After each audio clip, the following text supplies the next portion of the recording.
네, 앞서 미국 중간선거에 관한 여러 가지 얘기들 나눠봤는데요. 좀 더 구체적으로 어떤 업종의 수혜를 받고 어떤 종목이 유망한지 이 부분에 대해서 살펴보도록 하겠습니다. 메리츠증권 광화문금융센터의 신영모 기자 모셨습니다. 어서 오십시오. 안녕하세요. 자, 현재까지 미국 뉴스 외신들 나오는 거 보면은 그 야당이 공화당이 좀 우세한 걸로 점쳐지고 있습니다. 이 선거 이후 시장 영향 일단 어떻게 정리할 수 있을까요?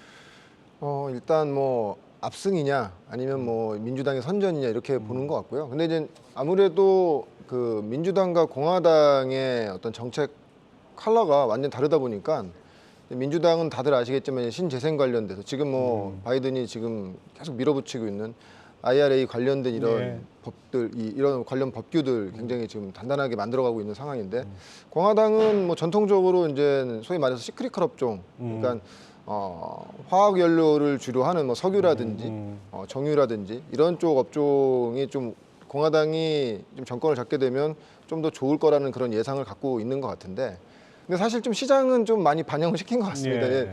아무래도 이제 이번 선거 자체가 좀 공화당의 좀 우세로 좀 가다 보니까 기존에 이제 신재생 쪽의 어떤 태양광이라든지 뭐 풍력이라든지 우리나라 뭐 증시 보시면 아시겠지만 조정을 미리 좀 받고 있거든요. 그렇죠. 예. 그리고 상대적으로 뭐 정유 화학 업종들 최근에 좀 흐름 굉장히 좋았고요.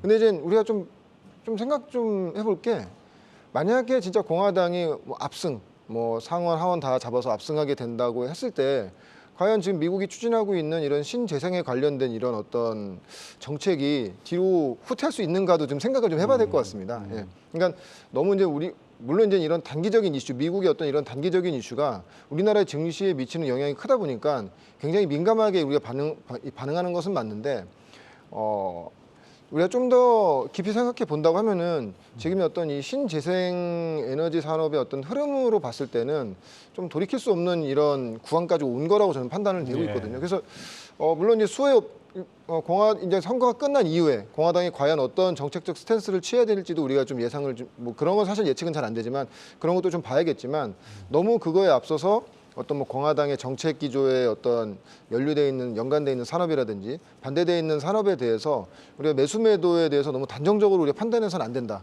그렇게 생각하고 있습니다. 지금 앞서 말씀해 주신 대로 뭐 공화당이 이겼을 경우에 수혜 업종, 종목 이런 것들에 대한 거는 어떻게 보면 상당히 주가에 좀 반영이 되어 있는 것 같습니다. 그럼에도 불구하고 네, 맞습니다. 그 선거 이후에 우리가 주목해서 봐야 될 업종은 어떤 것들이 있을까요?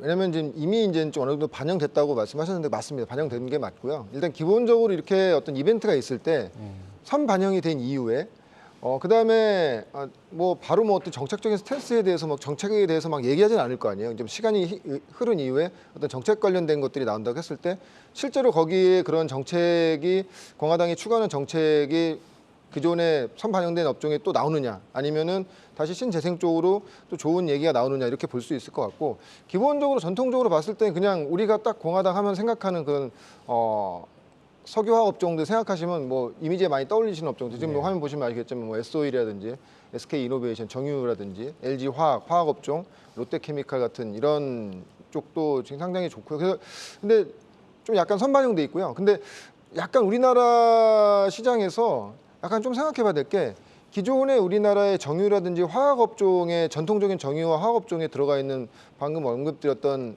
SK이노베이션이라든지 LG화학이 사실 신성장으로 2차 전지를 지금 다 하고 있다는 거죠. 그렇죠. 그 품 안에 안고 있다는 거죠. SK이노베이션 같은 경우는 SK온이 있고, LG화학 같은 경우에는 지금 양극재 지금 상당히 지금 굉장히 지금 잘하고 있지 않습니까? 그러다 보니까 민주당이 돼도 좋고 공화당이 돼도 좋은 상당히 뭐 지금, 그리고 이제 수급적으로도 대형주장이다 보니까, 그래서 꼭 우리가 지금 여기 화면에 나오는 이런 업종 같은 경우에는 물론 이제 순수하게 정유로 돼 있는 S-OIL 같은 경우에는 뭐 약간 최근에 좀 약간 선반영된 것도 있고요. 롯데케미칼 같은 것도 선반영된 것도 있지만 꼭 공화당과 민주당이 된 것으로 어떤 이분법적으로 접근하시는 것보다는 전체적인 우리나라 시장과 글로벌리한 시장 자체를 보시면 좋을 것 같습니다. 지금 자꾸 우리가 이 민주당이냐 공화당이냐 자꾸 이거를 구분지어 가지고 종목을 찾다 보니까 제한적이거든요. 근데 그렇죠. 환율이 지금 1,400원 밑으로 빠진 얘기예요. 이게 굉장히 더 중요한 얘기인데 시장에서 오히려 그게 더 중요한 것 같은데 오히려 너무 이벤트에만 집중돼 있는 것 같아서. 근데 어떤 정당이 됐던 간에 지금 공화당이 압승을 했든지 아니면 민주당이 좀 선방을 해서 뭐 민주당도 좀 발언할 수 있는 그런 것들이 그런 어떤 스탠스를 취할 수 있는 그런 위치에 올라간다고 하더라도 전체적인 시장 분위기에서는 어느 정당이 됐던 간에 큰 시장의 흐름에서는 하반기에는 좀 여전히 좀 안도랠리가 나올 수 있는 그런 구간을 좀 예측해 봅니다. 뭐 이런 분석도 있더라고요. 월가에서 나오는 얘기가 뭐 공화당이 이제 상하원을 장악하더라도 미국에서는 기본적으로 대통령의 거부권이라는 게 있고 그다음에 상하원 장악했다고 해서 정권이 바뀐 건 아니지 않습니까? 그냥 맞습니다. 여소야대가 되는 거죠. 맞습니다. 그래서 어떻게 보면 그 월가 입장에서는 정치권이 법안을 만들어서 규제하는 이런 것에 상당한 제약이 있을 거다. 그런 측면에서는 오히려 환호할 만한 거 아니냐. 뭐 이런 얘기도 하더라고요. 맞습니다. 아무래도 지금 뭐 글로벌리하게 인플레이션 관련된 그런 것들이 화두가 되고 있기 때문에 당연히 2년 이후에 있을 대선을 지금 공화당 입장에서는 준비하면서 그 그렇죠. 정책에 반하면서 이 어떤 유권자들의 표심을 잡을 수 있는 그런 정책들이 나올 수 있기 때문에 오히려 더 좋을 수 있는 그런 상황이 된 것 같고요. 그 뭐 서두에도 말씀해 주셨지만 뭐 IRA 관련된 이런 법규도 공화당이 만약에 상원 하원을 다 잡게 되면 좀 퇴보하거나 이 좀 약간 뭐랄까 좀 늦어지는 예 어떻게 보면 막 좀 심하게 얘기하신 분들은 아예 그냥 뒷견으로 물러나는 이렇게까지 말씀하신 분들도 있는데 사실은 이거는 어떻게 됐건 간에 지금 이 IRA 관련된 이 인플레이 감축법 자체가 그 트럼프 대통령 시절에도 주창했던 리쇼어링에 대한 그렇죠. 어떤 핵심적인 예. 거거든요. 그러니까 자기 발등을 찍지는 않을 겁니다. 네, 그런 상태고 지금 우리도 뭐 연초에도 다들 아시겠지만 우리나라 기업 총수들 지금 다 가서 바이든 만나고 지금 예. 어디에는 몇 조, 어디에는 몇 조 그냥 다 투자 계획해놓은 상태에서 그 공화당이 그것을 뭐 뒤로 물린다는 것은 뭐 말이 안 되는 상황이죠. 그렇기 때문에 다시 또 말씀드리지만은 공화당이 됐든지 민주당이 됐든지 간에 전체적인 시장 흐름으로 봤을 때는 좀 좋은 분위기가 갈 수 있는 그런 구간이라고 볼 수 있고요. 그래서 종목을 너무 이분법적으로 가시기는 보다는 오히려 그래서 좀 한 가지 시장의 투자 아이디어로 보면은 지금 신재생 쪽이 지금 조정 좀 받고 있거든요. 예. 태양광, 풍력 같은 뭐 원자력도 좀 조정받고 있는데 오히려 그 선거 이후에 좀 이제 관심 있게 보셔도 될 것 같습니다. 왜냐면은 조정을 충분히 받았고요. 그리고 지금 어떻게 될 거냐 신재생에너지에 관련된 이런 글로벌리의 트렌드는 되돌릴 수 없다고 말씀드린 게 지금 미국의 대형 비테크라든지 대형 업체들도 아리백을 예. 지금 다 주창하고 있고 우리나라 삼성전자에서도 이제 아리백을 하겠다고 말한 상태이기 때문에 그 신재생을 무조건 해야 되는 겁니다. 예, 그렇게 된다고 하면은 오히려 이런 이벤트로 인해서 피해를 받는 업종을 오히려 좀 매수 기회가 올 수 있는 것이고 반대로 어떤 지금 수혜 업종으로서 올라가는 업종들이 있는데 그것이 펀더멘탈의 어떤 준에서 올라가는 것이 아니라 단순히 이벤트성으로 올라간 거라고 한다면은 좀 약간 뭐 단기적으로는 좀 일부는 좀 차익 실현을 해도 되는 약간 그런 좀 기술적인 어떤 매매도 좀 필요한 구간이라고 생각하고 있습니다. 우리 시장에서는 뭐 최근 며칠 사이에 이 IRA 관련해서 우리나라 업체들의 그 보조금을 중단한 거를 유예하는 뭐 이런 거에 대한 기대가 상당히 높지 않았습니까? 그 부분 가능성이 있을까요?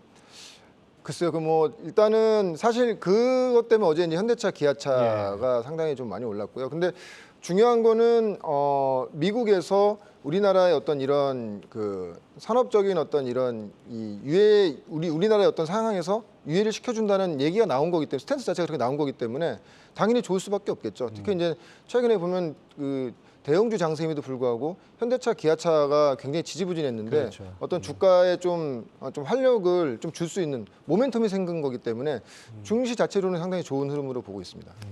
상당 부분 어떤 선거에 대한 거는 반영이 된 부분도 있고 또 앞으로 선거 이후에 조금 달라진 부분도 있고 이거 참 가름말을 타기 쉽지 않은 것 같습니다. 예. 자, 우리 국내 증시 영향을 좀 더 자세히 짚어보겠습니다. 최근 외국인이 돌아왔다 이렇게 표현할 수 있을까요? 요즘 수급 흐름만 보면은 상당히 괜찮아 보이는데. 사실 이 부분이 지금 우리나라 증시의 미국 그 중간 선거보다 더 중요하다고 보고 있거든요. 다들 아시겠지만 외국인들이 거의 뭐 하반기에만 7조 이상을 순매수로 지금 예. 돌아서고 있는데 사실 근데 되게 의외죠. 왜냐하면 삼성전자 3분기 실적 굉장히 안 좋고 4분기도 안 좋고 내년 상반기까지 안 좋은 와중에서 내년 하반기나 내후년을 그 보면서 외국인들이 지금부터 담는 건 아니라고 생각을 합니다. 수급적인 요인이 가장 크다고 생각하는데 가장 그 수급적인 요인을 가장 크게 좌우하는 것이 소위 말해서 차이나 런이라고 하죠. 그 시진핑이 3연임을 확정한 이후에 그 전부터 좀 약간 외국계는 계속 이탈이 했는데요.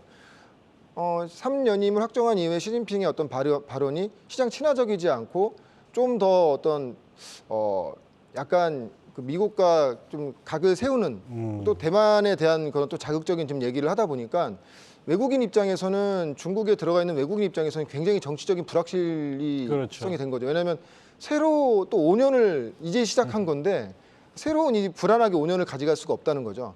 그러다 보니까 외국계 그 자금들이 중국뿐만이 아니라 중국, 홍콩, 대만까지 이제 대만도 이제 어떻게 우리나라 치면 지정학적 리스크가 불거지면서 그렇죠. 그런 자금들이 나오는 것이 이머징으로 지금 이머징으로 좀 그 낙수 효과가 나온다고 보는 것이고 한 가지 예로 들면은 그 텍사스 퇴직연금 한 글로벌력이 한 20위권 정도 되는 연금 굉장히 큰 연금이죠. 글로벌력이 20위권이면 실제로 지금 중국에서 지금 비중 조절을 시작을 한 2, 3주 정도 예. 하고 있고요. 근데 이것이 함축하는 의미는 뭐냐면 그러면 이 연금 펀드만 지금 여기서 그 리밸런싱을 하겠냐?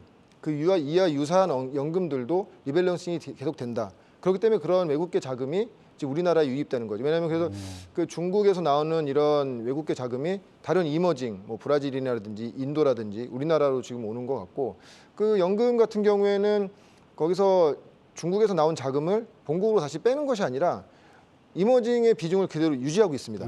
그렇다는 것은 이머징 내에서 움직이는 거기 때문에 그러한 수급적인 효과가 우리나라에 분명히 있다고 보고 있고요. 그래서 아마 한 1, 2주 지난주, 뭐 지지난주 이렇게 좀 최근에 시장 흐름 보시면 다우나 나스닥이 급락하는 날도 있음에도 불구하고 굉장히 잘 버티고요.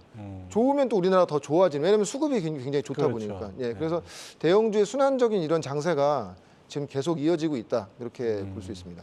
자, 오늘 뭐 삼성전자, 하이닉스 한 2%대 아주 강한 상승세를 보이는데요. 결국 이렇게 중국을 벗어난 자금들이 우리나라의 대형 우량주 뭐 이쪽으로 좀 몰린다고 봐야 될까요?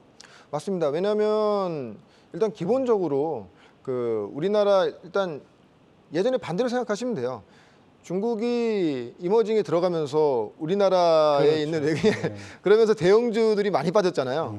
또 기본적으로 이런 리밸런싱이 되면은 업종 대표주 시가총액 상위 종목을 기계적으로 담기 때문에 그래서 최근에 보면 삼성전자가 5만 원 초반대였던 주가가 6만 원 이미 넘어버리는 그 외에도 이제 뭐 아마 이제 그 코스피의 어떤 시가총액 상위 종목을 보시면 아시겠지만 골고루 지금 다 유입이 되고 예. 있는 걸 보면 이런 리밸런싱이 뭐 어떤 일부 구간에서 끝나는 게 아니라 약간 추세적으로 가거든요. 우리가 방금 전에도 말씀드렸지만 우리나라에서 이머징에서 중국이 이제 편입이 되면서 외국계 자금이 빠져나갔을 때 뭐 단기적으로 뭐 몇 조가 쭉 빠져나간 게 아니라 그 기간을 두면서 서서히 빠져나가기 때문에 그러한 작업들이 계속된다고 하면은 그런 근거로 서두에도 말씀드렸다시피 이런 중간 선거가 끝난 이후에도 증시는 좀 베어마켓 랠리가 가능한 그런 흐름으로 갈 수 있겠다 이렇게 말씀드립니다. 특히 이제 연기금 자금 같으면 상당히 장기 투자하는 작업 아닐까요? 뭐 맞습니다. 이렇게 포트폴리오를 그 이머징 마켓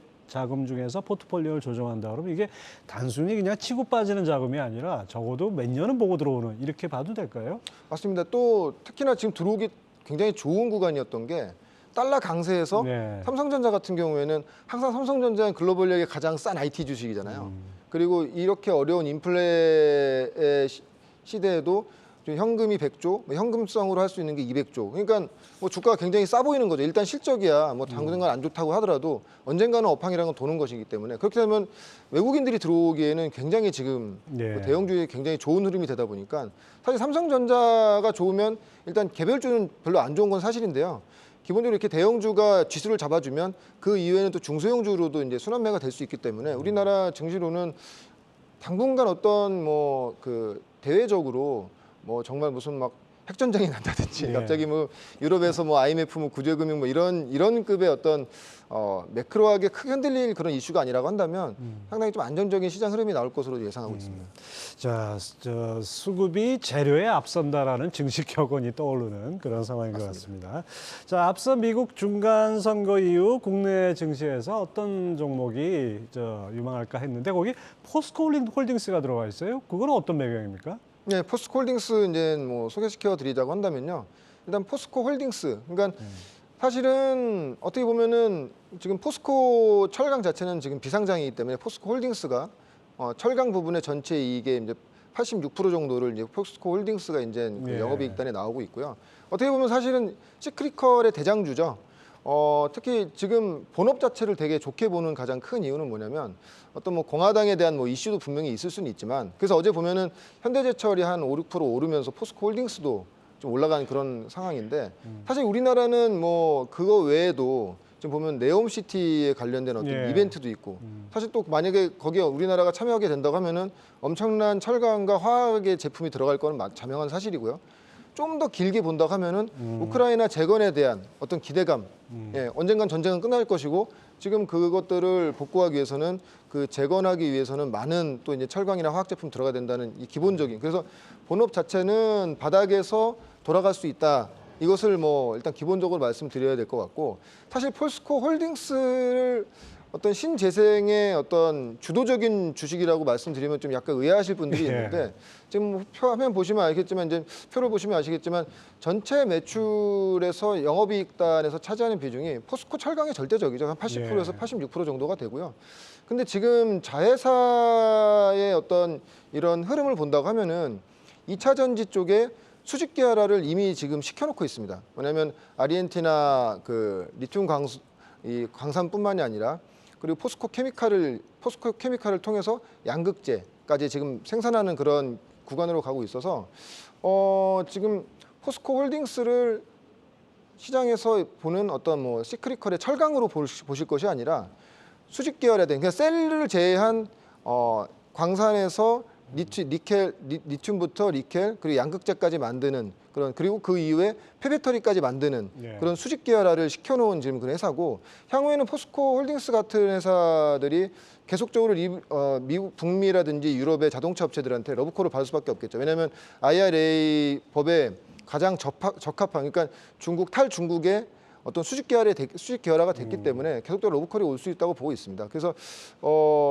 포스코 홀딩스의 지금 100% 자회사인 포스코 아르헨티나 같은 경우에는 지금 1,200만 톤 정도 규모의 지금 광산의 예. 규모가 있는데요. 그게 이제 상업화가 가능한 건 400만 톤 정도를 보고 있는데 40년간 한 10만 톤씩이 지금 나오고 있는 그런 흐름이고 만약에 그거에 따라서 이제 그 정제할 수 있는 수산화 리튬으로 만들 수 있는 그런 정제 공장도 지금 계속 준공하고 있는 상태이기 때문에 아마 관련된 그 매출이 한 내년에서 내후년부터 나오기 시작할 겁니다. 그래서 지금은 어떤 본업에 대한 단단한 실적을 기조로 해서 지금 PBR이 뭐 보면은 0.5배 정도 수준이고요. 물론 지금 철강이니까 그렇게 줄 수 있지만 30년 정도까지 본다고 하면은 그러니까 포스코 홀딩스를 에코프로 BM과 에코프로의 관계로 보시면 돼요. 에코프로의 위치거든요. 예, 그렇죠. 예, 그렇기 때문에 홀딩스를 향후에는 좀 뭐 민주당이 됐든 간에 뭐 공화당이 됐든 간에 전체적으로 본업 자체가 좋아지면서 신재생에 대한 2차 전지 산업 부분에 대한 어떤 시장의 어떤 그런 흐름이 좀 집중된다고 하면은 사실 너무 이제 싼 주식이 돼버리기 때문에 지금부터 좀 관심 있게 보셔야 될 그런 대형주로 보고 있습니다. 예. 네, 오늘 종합적으로 미국 중간선거 얘기 그다음에 외국인 자금 뭐 두루두루 살펴봤습니다. 메리츠증권 광화문 금융센터의 신영목 이사 함께했습니다. 감사합니다. 고맙습니다.